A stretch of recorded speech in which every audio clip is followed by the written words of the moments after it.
The Saviors are loose and out to reestablish control over their territory. But since they're supposed to be stuck inside the sanctuary surrounded by an ocean of walkers, their return catches everyone with their pants firmly down. And what should have been a simple mop-up operation turns out to be a fiery fight for survival.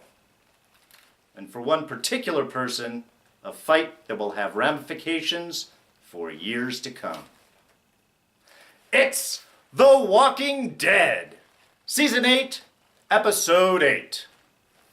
How It's Gotta Be.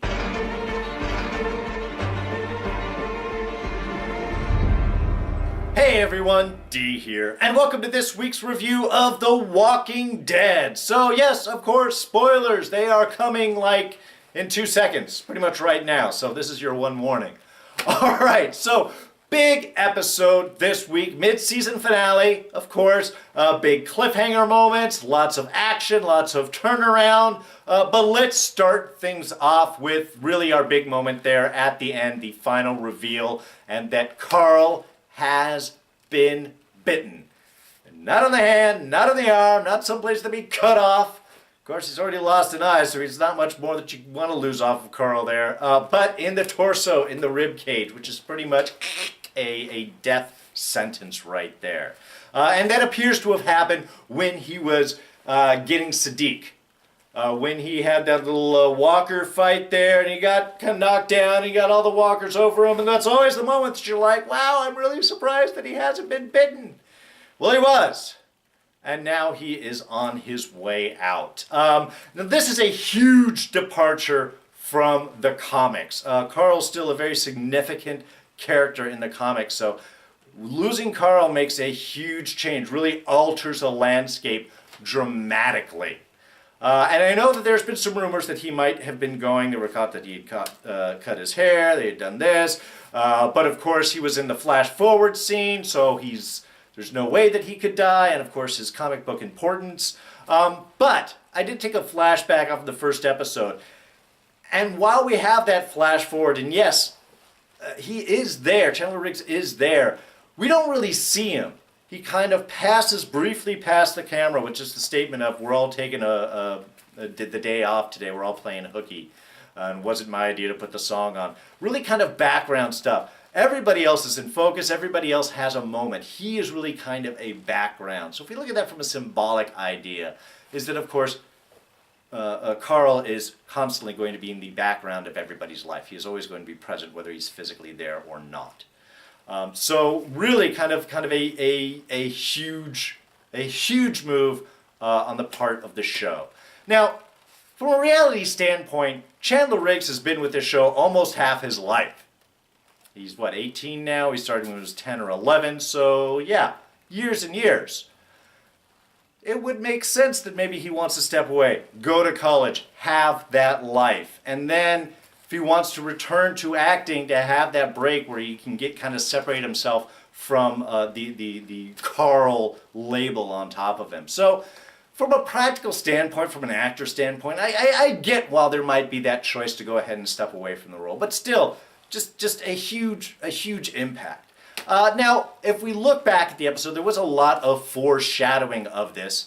Of course, the first talk that he's having with his dad about Sadiq, about the things that you have to do, what kind of world is it that we want to live in. Whenever anybody starts to play the moral compass, their days are numbered. Also, a lot of focus on Carl this episode, which is always another big sign. We saw him writing the note off to his dad where he was crying, and it was like, was he trying to run away? You know, is he going out with Sadiq? Is he adventuring? You know, what is his plan? But definitely, there were lots of moments that were sort of playing out that this was the direction that Carl was going. The biggest one, of course, I'm just going to save and hold on to because it is part of our Scene of the Week for this week, and that is the Carl Negan sequence. There was so much to that. I mean, one, of course, we have Negan being Negan, taunting the Alexandrians, giving them their chance that they have chosen fiery explosions. You dick! It's just Negan being Negan there. And then we have Carl stepping up. Now, what we have seen before, of course, is that Carl's enacting his plan. He has stepped into leadership of Alexandria for this moment. He's not giving up to Tara. He's not giving up to Daryl. He's not giving up to Michonne. He's not giving up to Rosita. He's not giving up to anybody. He has a plan. They're following the plan. He's the one in charge. So when Negan says, whoa, whoa, whoa, hold everybody, put your guns down, it's Carl! Acting like a big boy out there on the answering the door. That's true. That is Carl stepping up in this moment. And he does. He has that line where he's offering himself to Negan to try and save everyone, which blows Negan away. Honestly, there is a great connection, I think, between Carl and Negan, and it's going to be one of those. His loss really isn't going to affect just Rick, I think. It's going to have an impact on Negan as well, because he sort of sees, he's almost like trying to claim Carl as his own kid away from Rick. He kind of mentions that later on when he has the fight with Rick. He's, I'm going to make him mine. He's going to be one of my best guys. There is a special relationship between Carl and Negan. But that Carl is asking, first he's offering to sacrifice himself, and Negan's like, what, you want to die? And again, more foreshadowing, no, but I will. It's going to happen. Now, on first viewing, we're thinking, well, this is just Carl taking a real-life look at the world. Everybody's going to die. In retrospect, there's a lot more importance going on. But it's that offering that he does with Negan. I mean, and that I think what's so intense is when he asks him, is this the world that you want? Is this the way that it was supposed to be? Are you the person that you wanted to be? These are all really important questions. He was asking his father this, and then he's asking Negan this. That makes a certain linkage, because he's focusing at, it's what Jesus has talked about. It's been recurrent throughout this half season. What are the plans for the future? Once you do all this, what is tomorrow supposed to look like? What is it the world that you want to live in? And now looking at Negan, who built all of this up and taken saviors and taken the title of saviors, we save people, to now throw it back at him and say, is this who you wanted to be? Is this how you were planning things to go? That floors Negan right there. That stuns him. That stops him dead in his tracks. And I think that question really hits Negan in a huge manner. I think that really drives down to his core. Now, of course, he's able to push it off once the sort of scene ends, and we have the people escaping, which was great. He's distracted, looked back up. Carl, I thought, were you just jiving me? I thought we were having a moment here, you a-hole. I mean, it was just... there was so much emotion, there was so much moments there. I thought it was great, and really kind of, like I said, asked these important questions that I think it's something that now Rick is going to have to start asking, and maybe potentially even Negan thinking about, what do we want tomorrow to be? Now, of course, while that's all happening in Alexandria, Maggie and Hilltop community in the kingdom, they're dealing with some savior interactions as well. And I have to say, on the Savior's behalf, despite how much death was caused and destruction, they really are, in a way, offering a good deal. Yes, they're ruthless, and they are vicious, and they are cruel, and they are ready to kill. But they don't demand everyone. Yeah, they're going to alter the deal, they're going to take some more of the stuff, you're going to keep maybe just enough to sort of stay alive, but they're only asking for one person from each community to die. Yeah, the leaders, of course, but really, I mean, just from an individual standpoint, that's not a whole lot. From what they could do, they could take out all of the fighters, all of the of-age men and women who could potentially be harmful to them and wipe them out. They could take half the numbers. So there's a lot that they could do. Simon was great. I felt so bad for Jerry. When we saw that his car got hit, I was like, no! And then they pulled him out of the truck. I'm like, not Jerry! But even Simon was pretty straightforward with Maggie, and I was really surprised that Maggie wasn't getting yanked out of the car there, considering how everything went down. Yeah, poor Neil had to pay the price, but come on, do we really care about Neil? He had like one line drive into the truck. And to me, that was a sign like, well, this guy's definitely going to die. I don't recognize him.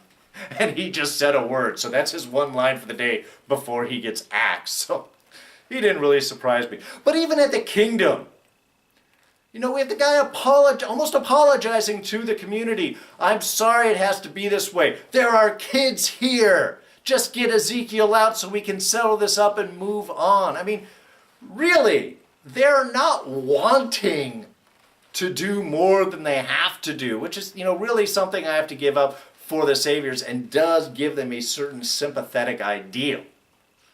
However, of course, really making poor miscalculations. I mean, at the kingdom, I love the fact that Ezekiel stepped up, that he saw the danger, realized. I thought he was going to give himself up initially just to try and save everyone. But no, the explosion for distraction, pulling up the school bus, loading everybody up to get out of there. Love that we have Carol showing up and Ezekiel at the end, locking the doors behind, making sure everybody gets out, locking himself inside the kingdom with the saviors. That last line to Carol, save them like you saved me. You can see, he's there, he's smiling again, even in the midst of death. And for somebody who is so decisive, who makes his choices, as we covered up a couple of weeks ago, this is certainly a choice for him. And he's realized that chain and lock are pretty effective. That took out Jerry's axe and everything. They couldn't get through that one when they were trying to, back when Carol had to save him before. So, yeah, an effective lock, an effective chain will definitely hold up the Saviors for at least a short while for everyone to get out. Meanwhile, we have Maggie having that just intense moment with Simon. And when she asked for the coffin, it's like, wow, that's an awful interesting request just to bury Neil. But no, it's Maggie looking ahead. Knows exactly what's going to come down. Goes back, yanks the guy out, lets the Savior out of the pen. Boom, should have been red hair. I mean, yes, I know that one guy attacked Jesus and stuff, but still, red hair is the problem. He should have been the one that they chose. But then putting the Savior in the coffin with a giant note, we have 32 left. Stand down. That's perfect. Why? Because she knows. We got to let loose because we're the breadbasket. They're not going to take us out. But also from what everything that Simon said, there are others out there. And they're going to need a place to come back to. It's going to be Hilltop. This is where they're going to make the last stand. So no, Maggie is not backing down. She is taking the reins of control again. And now that they've given her a little bit of time, she's going to use all of that to build up the Hilltop defenses and to hopefully be the spot where everybody else can come to and make that last stand. And for our other bits of adventures here, Dwight's pretty much exposed now. Gave that last final moment. You could tell when he was, no, the cars will be fine to hold them off. No, he knew what he was doing. Certainly gave him a place to get out, led the Saviors into the ambush. Yes, he was exposed. This girl knew that there was something not right with him. But it was, I mean, this really was the time, I think, for Dwight to come out. I love that he did just turn around, shot the rest of the Saviors, pulled them out, and it was looking like death for him right there. Both Tara and Daryl staring him down. You know, Tara that definitely wants to kill him. I'm glad that Daryl got his vest back. That's only appropriate. But Dwight's whole line, I know what they do, I can plan them, I can show you how they all work. Then we can, let me do this, let's finish this, then we can settle up accounts. Like, he already knows that he's a dead man. All he wants to do is stop Negan before he dies. So, you know, I gotta give it up to Dwight for that particular moment. Eugene, looking to get sleep the old-fashioned way by clearing his conscience. And you know, again, just, I love how we are moving with Eugene. I'm still not entirely sure that he's going to survive all that long, but the fact that he does, you know, alcohol is only going to work for a certain amount of time. This is not a solution. This is a temporary fix. So him going down to help get the doc out and get Gabriel out. I just love that. Why are you doing this? Because I plan on sleeping tonight. I want to sleep. Oops, I dropped a key that goes right outside for a vehicle that's right outside that gate that I just told you about. I'm getting rid of the guard with a whole bunch of X-lax studs. That's me. But effective. So Eugene, not willing to put his neck out on the line, not willing to do that physical risk, but at the very least making some moves to try and solve things. Now, there is an interesting idea, is considering that the Savior's out to reestablish all their territory, and he is letting Gabriel and the Doc get out. Does he really think that they're going to get that far or be gone that long? Because if the Saviors are just taking over territory, they're just going to go back and get him. I mean, he has to sort of believe that there's still a fight that's going to go on for a little while here. Maybe he's not even thinking that far. Just, if I let him go, maybe I'll be able to sleep tonight. Not sure, but still, it's a good move for him. Don't know. I know Gabriel said that people would forgive him. I'm not entirely sure if that's actually the case. Aaron and Enid. Really heading to Oceanside? That kind of surprised me.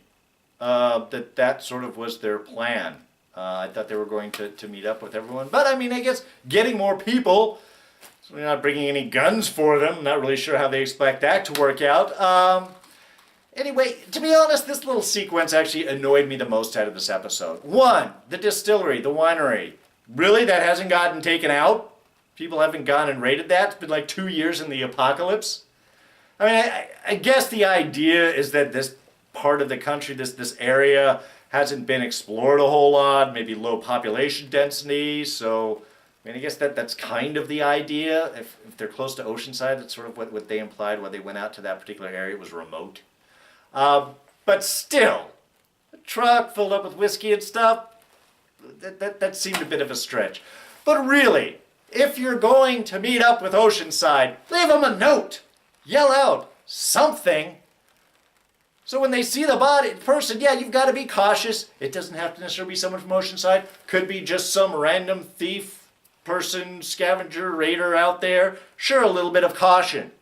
But Enid, why the hell did you shoot that lady in the back? Could have at least said something. Don't move. I have a gun. Are you from Oceanside? We're here to see you because I'm telling you, shooting Granny in the back is not going to get anybody on their side.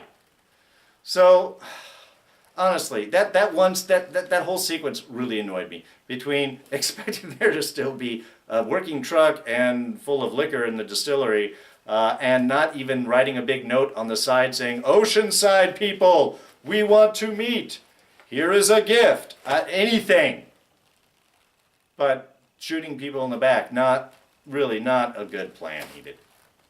And yes, I know it harkens to the conversation that she and Aaron had in the car about having guns and having to shoot people, and Enid saying, yes, hopefully that it won't have to live before it gets to that point.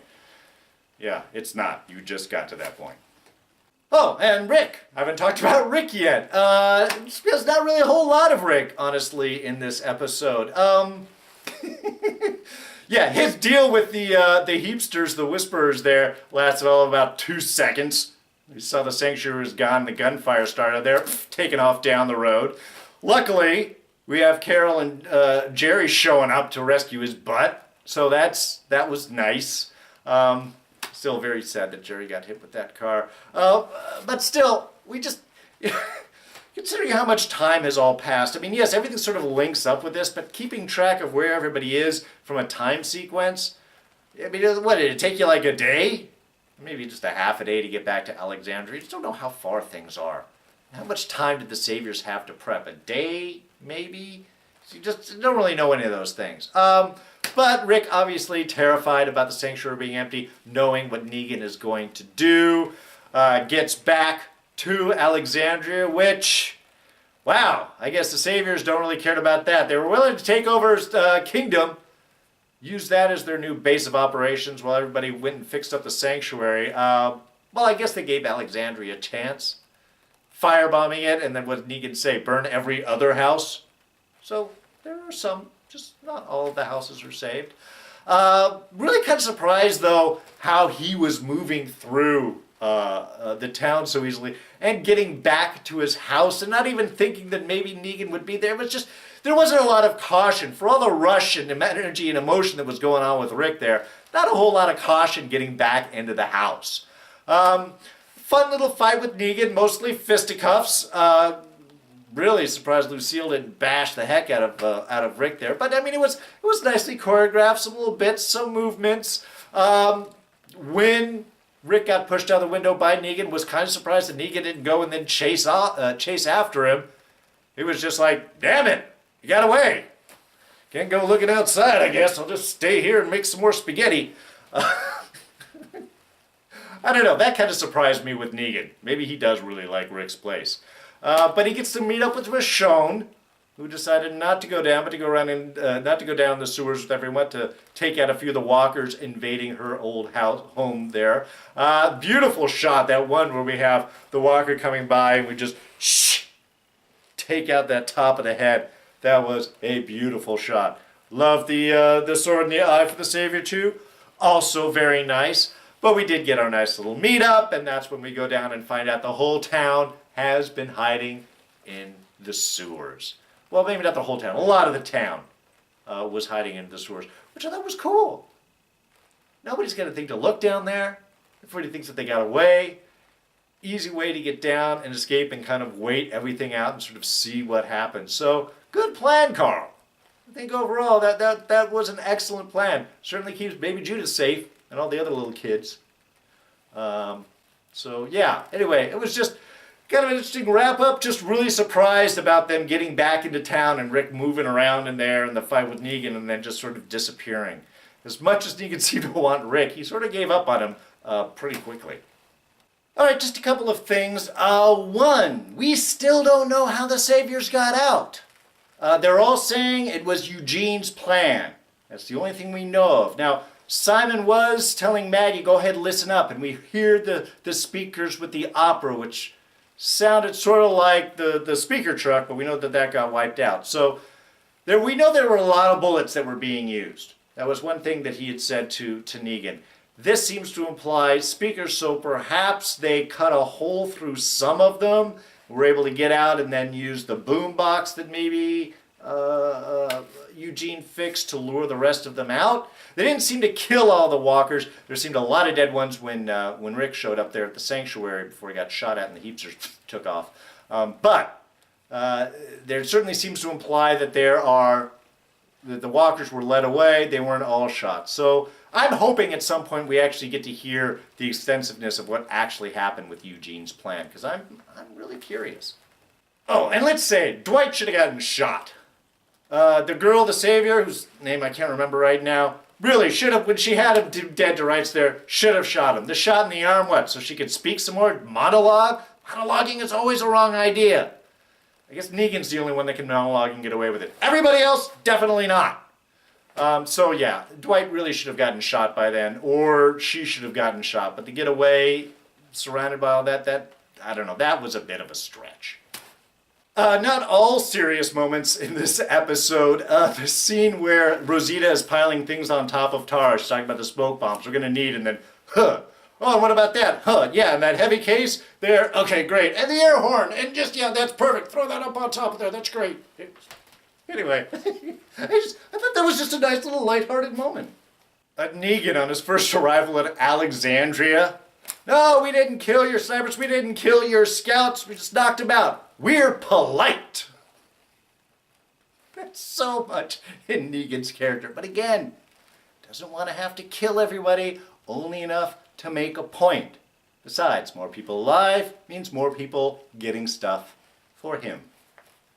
And lastly, the first episode of the season. Like I said, I went back to watch to see, if Carl appeared up in those little flash forward sequences. But the very end of that episode, when Rick says, "May mercy prevail over my wrath," I think that was also a flash forward. And that, I think, is referring to Carl's death. That when Carl dies, is that Rick in some way may be trying to honor his vision of the future, the way that it's gotta be. And not going to kill all of the Saviors. Maybe even not killing Negan. And that is sort of his request. may mercy prevail over my wrath. Can't say for certain, but seeing that again in light of everything that sort of happened in this episode gives it a really interesting interpretation now. All right, so that is it. We are breaking. We will be back, of course, February 25th for the continuation of Season 8 and what could very well be Chandler Riggs' last episode of The Walking Dead.